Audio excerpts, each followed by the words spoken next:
Apa kamu pernah naik kapal pesiar? Maskapai pelayaran selalu mengubah kapal mereka, menjadikannya lebih canggih dan dilengkapi dengan gadget terbaru serta perlengkapan paling keren. Tapi, ada satu hal yang kerap mereka lakukan, yaitu membelah kapal-kapal mereka. Kenapa mereka melakukan itu? Coba bayangkan, kapal pesiar terbesar di dunia, Symphony of the Seas, beratnya lebih dari 15 jembatan Brooklyn. Panjangnya hampir setara dengan tinggi gedung Empire State. Bayangkan saja sebesar apa. Seperti kapal pesiar modern lain, Symphony of the Seas menawarkan beraneka ragam hiburan kepada para tamunya. Mulai dari permainan laser glow in the dark sampai perosotan air setinggi gedung berlantai 10. Pusat perbelanjaan, lokasi konser, panggung pertunjukan, panjat dinding, kolam renang, berbagai macam restoran. Singkatnya, kapal pesiar sudah seperti kota kecil terapung. Satu hal yang membuat saya heran, apa yang dibutuhkan untuk membangun kapal sebesar itu?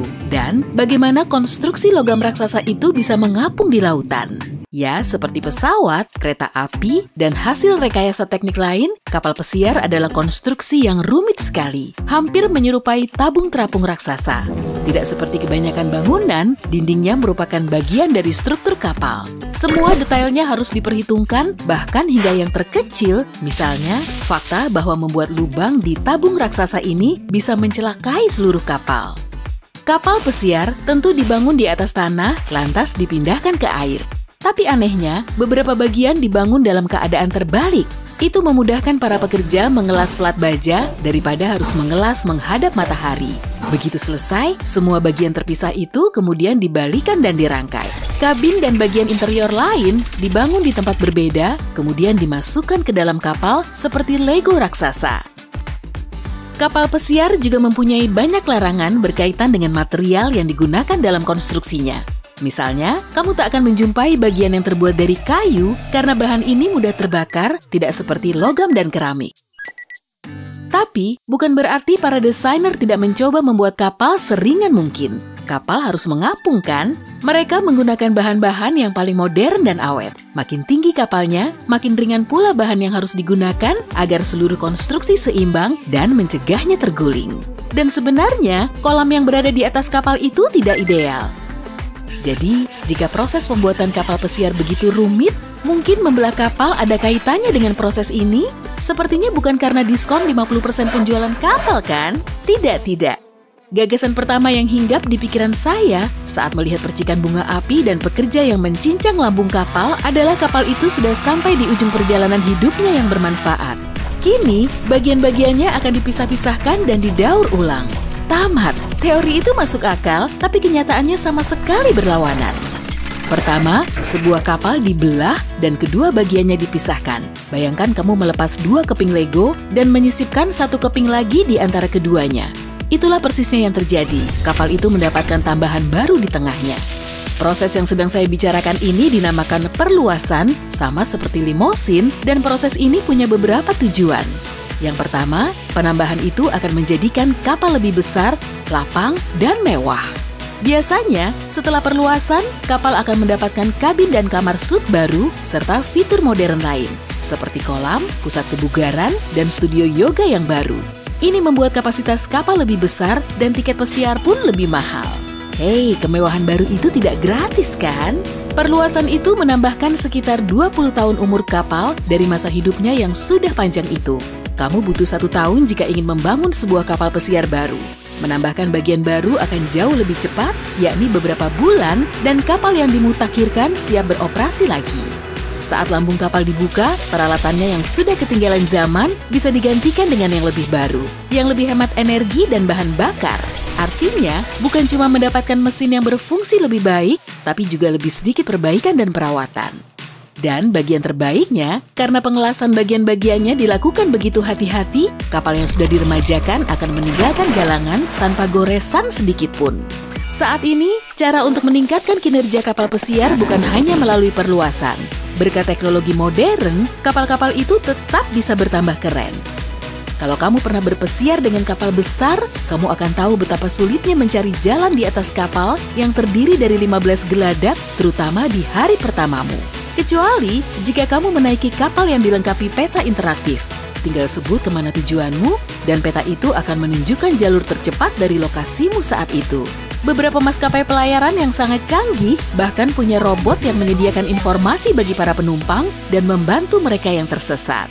Kamu tidak perlu khawatir kehilangan dompet jika berada di kapal berteknologi tinggi. Gelang yang diberikan kepadamu sejak hari pertama akan berfungsi sebagai kartu kredit. Yang lebih bagus lagi, begitu staf kapal mendaftarkan gelangmu, mereka akan segera tahu nama dan bahasa asalmu. Tentu itu pelayanan yang lebih canggih. Membawa-bawa kartu pengenal atau kunci kamar sepanjang waktu pastilah tidak nyaman. Apalagi jika kamu ingin berenang. Nah, di banyak kapal pesiar modern, kamu tidak perlu lagi membawa-bawa benda itu. Kamu cuma harus memakai gelang tadi. Gelang ini dilengkapi dengan aplikasi yang bisa membantumu memesan makanan dan minuman atau membuka pintu kabin saat kamu mendekat. Secara keseluruhan, gelang ini punya lebih dari 100 fitur pintar. Banyak maskapai pelayaran besar memiliki aplikasi ponsel pintar yang memungkinkanmu memesan makan malam dari tempatmu berada. Sepanjang kamu adalah penumpang, jika memakai aplikasi sepertinya tidak cukup menarik, kamu boleh mencari tahu apakah maskapai pelayaran itu punya pusat tablet.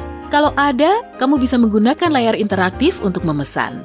Beberapa kapal pesiar canggih mungkin punya lebih dari 100 layar semacam itu. Dengan beberapa klik dan satu sapuan gelang, kamu bisa memesan meja, tiket bioskop, spa, atau jenis hiburan lain. Setelah itu, pesananmu akan otomatis muncul dalam agendamu. Nah, sekarang mari kita lihat seperti apa penampilan kapal pesiar di masa depan. Kabin bagian dalammu mungkin saja punya daya tarik luar ruangan. Dindingnya akan menyiarkan pemandangan laut. Kamu tidak perlu lagi berjalan kaki untuk memeriksa cuaca. Langit-langit kabin akan menunjukkan keadaan cuaca saat itu. Kabinmu juga akan mempunyai alarm matahari terbit dan kamu bisa memilih sesuka hati dari waktu bangun sampai warna langit favoritmu. Kamu juga akan mendapatkan hidangan yang berbeda. Headset canggih khusus akan mengubah makan malam lama yang menyenangkan menjadi pengalaman yang memadukan dunia virtual dan augmented reality. Tenggelam dalam lingkungan baru dan menyenangkan secara visual, makananmu akan terasa lebih nikmat atau paling tidak, hidangan itu tidak akan terlupakan. Teknologi baru memungkinkan kamu untuk melongok ke area terbatas. Misalnya, ruangan kapten. Kamu bisa menggunakan aplikasi yang sama untuk mengunjungi pantai virtual. Kapal pesiar di masa depan tidak akan berdampak negatif terhadap lingkungan. Makin banyak kapal pesiar yang mulai memakai pelumas udara. Dengan kata lain, lambung kapal akan terlapisi dengan miliaran gelembung udara kecil. Ini akan mengurangi tarikan, yaitu gaya yang memperlambat laju kapal dan resistensi air. Berkat inovasi ini, kapal pesiar membutuhkan lebih sedikit bahan bakar. Dan ini berarti tingkat polusi akan menurun. Kapal-kapal pesiar mungkin akan menjadi lebih besar dibandingkan ukuran saat ini. Sebagiannya bahkan mungkin akan berubah menjadi kota terapung dengan taman-taman dan stadion. Dan siapa tahu, suatu hari nanti kamu akan melihat kapal dengan beberapa landasan pacu pesawat. Sepertinya akan aneh. Bentuk kapal pesiar baru mungkin juga berubah. Sebagian besar lambungnya mungkin akan berada di bawah air dan para penumpang bisa mengagumi keindahan dunia laut lewat jendela raksasa.